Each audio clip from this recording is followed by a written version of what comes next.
La loi économie sociale et solidaire, également connue sous le nom de loi Hamon, a fêté ses 10 ans cette année. Promulguée le 31 juillet 2014, elle définit les grands principes de l'ESS, notamment la gestion démocratique, l'utilité sociale et la lucrativité encadrée.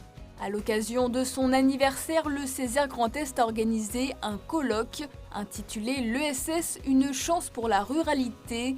Le congrès s'est déroulé mercredi 4 septembre à la foire de Châlons en Champagne. Aujourd'hui, ce matin, c'était vraiment un temps d'arrêt pour réfléchir, se remettre en perspective les fondamentaux et les enjeux du développement de l'économie sociale et solidaire au service des territoires. Dans le Grand Est, l'économie sociale et solidaire représente 12% des emplois et jusqu'à 17% dans les zones rurales. Des chiffres supérieurs à la moyenne nationale, objectif du colloque, réfléchir à la manière dont l'ESS peut apporter des réponses aux enjeux de transition en milieu rural. Il y a une problématique de désertification des territoires, avec effectivement des commerces qui ferment, des problématiques de mobilité, des problématiques de population vieillissante, alors qu'en fait c'est un véritable terreau, parce qu'il y a du foncier, parce qu'il y a des commerces à créer, il y a de l'activité aussi culturelle, sportive. Donc on peut effectivement mettre en œuvre un certain nombre de choses. Et moi je pense particulièrement à la jeunesse, qu'il faut absolument accompagner pour que justement qu'il n'y ait pas davantage d'exode rural et qu'elle souhaite s'installer plutôt en zone rurale qu'en zone urbaine. Si l'économie sociale et solidaire apparaît comme un levier de dynamisme en milieu rural, son développement peut néanmoins être freiné par des facteurs propres au territoire. Essoufflement du bénévolat, faiblesse des salaires, manque de crédibilité accordée à l'ESS, formation des élus locaux. Vous dites qu'il y a encore beaucoup à faire, objectivement ? Oui, il y a encore beaucoup à faire. À chaque échelle, c'est des grains de sable. Ça peut être des grains de sable, par exemple, on n'utilise pas, ou on veut utiliser la commande publique. Souvent, d'abord, on n'a pas le réflexe de l'utiliser assez. Et quand on veut l'utiliser, on se rend compte qu'elle n'est pas tout à fait faite pour privilégier le local. Il faut user de subterfuges dans l'écriture des marchés publics. La législation n'est pas encore tout à fait adaptée. Il y a des organisations en place. On travaille beaucoup avec la Chambre d'agriculture, l'ARDER dans notre cas. On voit bien que ce n'est pas forcément encore les réflexes de ces acteurs-là non plus. Donc il y a encore beaucoup à faire dans la formation, dans la conviction.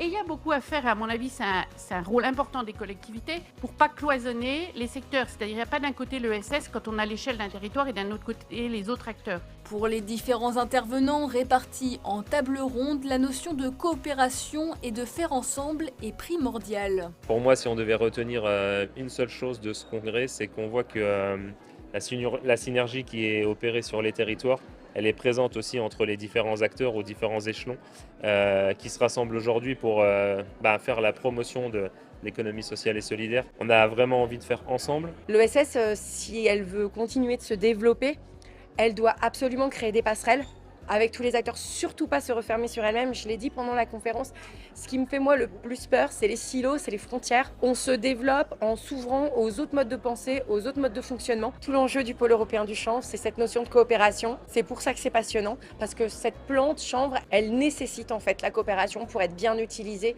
et bien valorisée. C'est quelque chose qui se travaille. L'ESS, en fait, a acquis une expérience, des compétences et des savoir-faire par des pratiques que nous pourrions appeler des pratiques d'engendrement, c'est-à-dire des pratiques pour faire naître la convivialité, des pratiques pour faire naître la prospérité, des pratiques pour fructifier également par le sens que prennent justement les actions, les projets collectifs et les initiatives. J'ai beaucoup aimé la notion de pratique d'engagement. Je pense qu'en fait, les projets de territoire, les actions territoriales ou extraterritoriales, elles ne naissent pas de nulle part, elles naissent de pratiques d'engagement. Et finalement, c'est peut-être ce terme que j'ai envie de ramener avec moi à la maison. Pour moi, les pratiques d'engagement, c'est justement tout le travail qui se fait au quotidien pour amener les personnes à être en capacité de coopérer les unes avec les autres. Donc en fait, c'est les mettre dans les conditions de pouvoir coopérer. Parce qu'il est évident que si vous prenez deux concurrents, spontanément, ils ne vont pas avoir envie de se dire des choses. Par contre, si vous créez les conditions, les cadres de confiance pour que ces personnes puissent se parler et y trouver un intérêt, alors à ce moment-là, vous développez des pratiques d'engagement. L'économie sociale et solidaire occupe donc une place importante dans l'économie des territoires ruraux. Le Césaire Grand Est souhaite à présent une meilleure prise en compte, notamment à l'échelle régionale. Ça fait plusieurs années que nous insistons, notamment auprès du Conseil régional, pour que l'ESS soit pris en compte et que effectivement soient boostées les filières de l'ESS. Les enjeux, comme nous l'avons vu tout au long de la matinée, sont multiples. Ils sont économiques, on l'a vu avec le pôle européen du chanvre, ils sont sociaux, ils sont environnementaux, donc toutes les missions du Césaire, ils sont aussi démocratiques. Les mots que je tiendrais à souligner sur l'ensemble des débats, c'était comment on abat des murs, comment on construit des ponts, comment on construit de nouvelles coopérations entre les différents acteurs qui ne sont pas forcément d'accord, qui de fait vont permettre de créer sur les territoires toutes les synergies pour répondre à l'ensemble des besoins économiques, sociaux, environnementaux de ces territoires et plus particulièrement en cette foire de Châlons, au niveau des territoires ruraux. On prendra toutes nos responsabilités, la région, à travers notamment les pactes des ruralités qui ont été votés à Verdun en début d'année. L'inscription de l'ESS à travers ce pacte montre bien l'engouement de la région et de l'ensemble des élus et du président Leroy pour rattacher l'ESS à travers le développement de nos ruralités.